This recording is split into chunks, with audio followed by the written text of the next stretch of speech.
Bismillahirrahmanirrahim.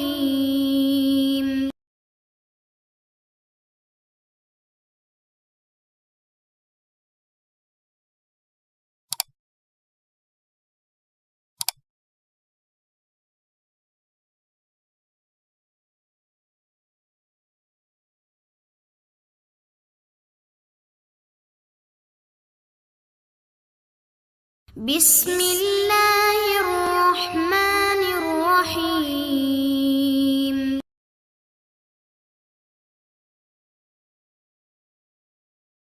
Hadis 75.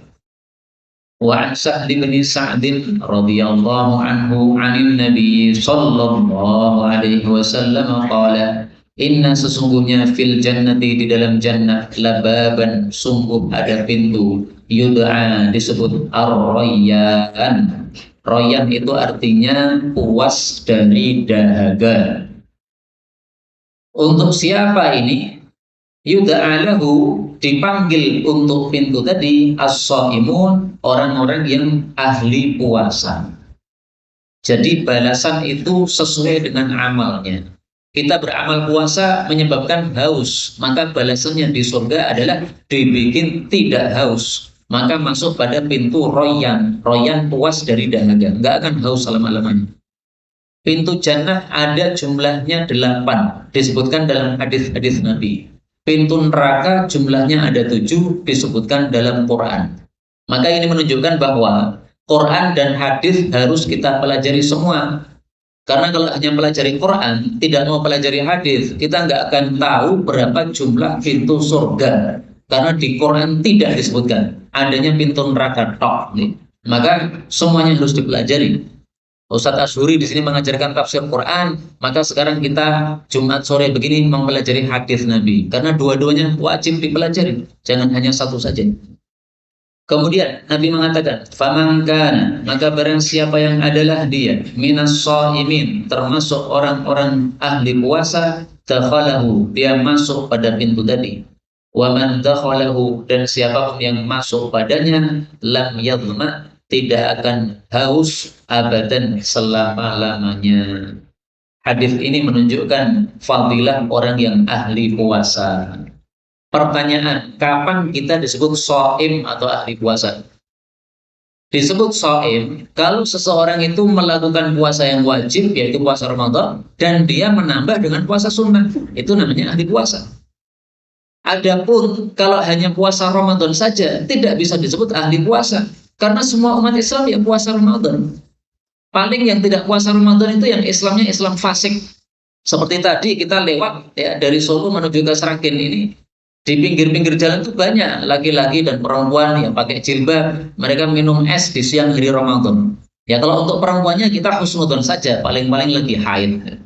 Tapi untuk laki-lakinya, apakah mungkin kita husnudzon? Oh, laki-lakinya lagi haid, ya nggak mungkin. Kalau Islam ya berarti Islam fasik kayak begitu itu. Tapi kan rata-rata umat Islam kan puasa. Rata-rata umat Islam adalah puasa. Yang tidak puasa itu orang-orang fasik saja, itu yang bisa dihitung jumlah mereka. Nah, karena itu kaum muslimin, kalau kita pengen termasuk ahli puasa ini, hendaklah kita menambah selain puasa Ramadan, juga kita tambah puasa sunnah. Hanya saja saya belum tahu puasa sunnah yang kita tambah itu harus minimalnya berapa supaya kita termasuk ahli puasa. Apakah harus Senin Kamis? Apakah cukup dengan Ayyamul Bid? Ataukah cukup dengan menambah 6 hari setelah Ramadan? Saya berharap kepada Allah, mudah-mudahan kalau ada orang punya puasa Ramadan dan punya puasa sunnah, meskipun hanya 6 hari di bulan Syawal, maka sudah termasuk ahli puasa karena dia sudah melakukan tambahan yang tidak wajib. Wallahu a'lam bishawab. Yang jelas kita berdoa kepada Allah, mudah-mudahan masuk surga tanpa hisab, tanpa adab. Amin ya rabbal alamin. 76. Wa an Abi Hurairah radhiyallahu anhu qala qala Rasulullah sallallahu alaihi wasallam, lis-shaim, bagi orang puasa, farhatani, 2 kegembiraan. Farhatun, 1 kegembiraan, hina yuftir, ketika berbuka. wa farhatun, dan satu kegembiraan, hina, ketika, yalqa, berjumpa, rabbahu, dengan Rabbnya, yaitu ketika mati. Hadis ini hadis yang hasan sahih. Hadis ini menunjukkan bahwa orang puasa mengalami dua kali gembira. Gembira di dunia dan gembira di akhirat. Kalau gembira di dunia adalah ketika buka puasa. Kenapa gembira? Dua sebab. Sebab yang pertama, sebelumnya dilarang makan, habis itu sudah boleh makan, pasti senang. Karena manusia itu semuanya suka makan, suka minum. Dilarang makan ya lapar, dilarang minum ya haus. Begitu sudah boleh, pasti senang.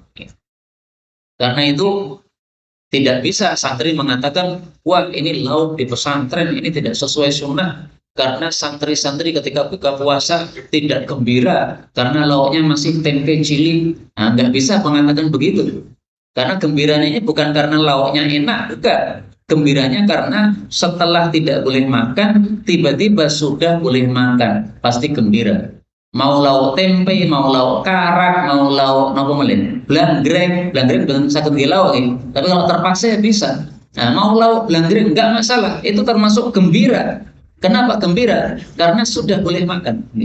Nah, karena itu tidak bisa kita protes kepada takmir masjid misalnya, mengadakan buka bersama kok lauknya tidak menyenangkan, tidak sesuai sunnah Nabi, yo enggak begitu, enggak bisa. Baik, ini kegembiraan yang pertama. Kemudian yang kedua, kenapa dia gembira ketika berbuka? Itu karena sudah menyempurnakan ibadah puasa 1 hari. Sehingga kewajibannya sudah gugur. Kan senang. Sudah menyempurnakan satu ibadah, hati kita pasti senang. Sudah sholat duhur, udah plong. Karena tanggungan sudah lenyap. Sudah sholat asar, udah plong. Kalau kita sudah biasa sholat 5 waktu, belum sholat itu kan rasanya nggak enak. Kita safar misalnya, kemudian cari-cari masjid, nggak ketemu masjid, susah kan hatinya. Wah, kapan ini ketemu masjid? Ini kita mau segera sholat ini. Tapi begitu sudah sholat, sudah, alhamdulillah. Seandainya mati pun sudah dicabut nyawanya oleh Allah dalam keadaan sudah menunaikan kewajiban. Artinya rasanya enak. Nah, orang puasa juga begitu. Sudah selesai puasa 1 hari, pelong artinya. Alhamdulillah sudah selesai.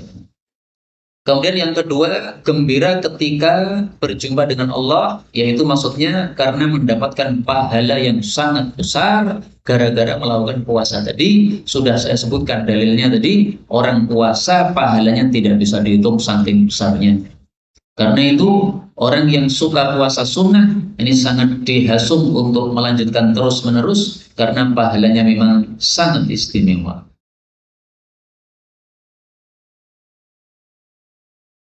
تقبل منا إنك أنت السميع العليم وتب علينا إنك أنت التواب الرحيم اللهم نحمدك حمدا شاكرين حمدا ناعمين حمدا يوافي نعمه يكافئ مزيدا يا ربنا لك الحمد ولك الشكر كما ينبغي لجلال وجهك الكريم ولعظيم سلطانه اللهم صل وسلم وبارك على رسولك الكريم نبينا محمد وعلى آله وصحبه أجمعين اللهم اجعلنا من أهل القرآن waj'alil Qur'ana sahiban lana fid dunya wa syafi'an lana fil akhirah.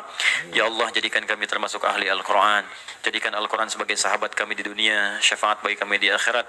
Allahumma nawwir ya Allah qulubana binuril Qur'an. Ya Allah, sinari hati kami dengan cahaya Al-Qur'an.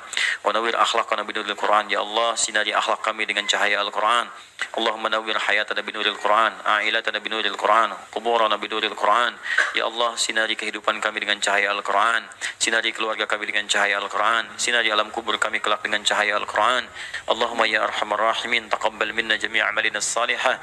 Ya Allah, mohon terima seluruh amal kami, jadikan itu saleh dalam pandangan-Mu ya Rabbal Alamin.